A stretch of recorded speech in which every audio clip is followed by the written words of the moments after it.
রাতে ভাঙড়ের বিধায়ক শওকত মোল্লার গাড়ি লক্ষ্য করে গুলি ও বোমাবাজির অভিযোগ। আইএসএফের বিরুদ্ধেই তদন্ত পুলিশের।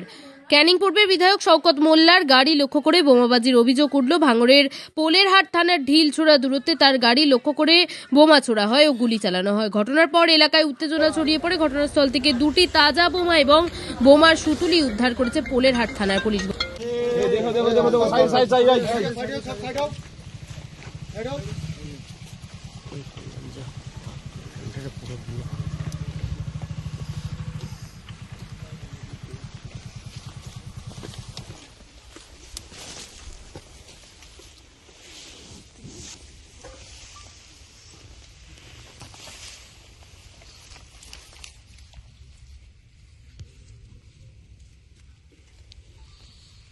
ঘটনার তদন্ত শুরু হয়েছে।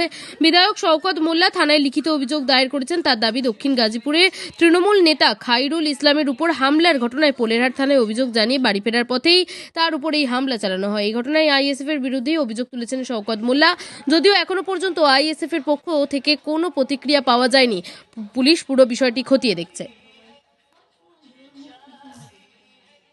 This channel does not promote any violent, harmful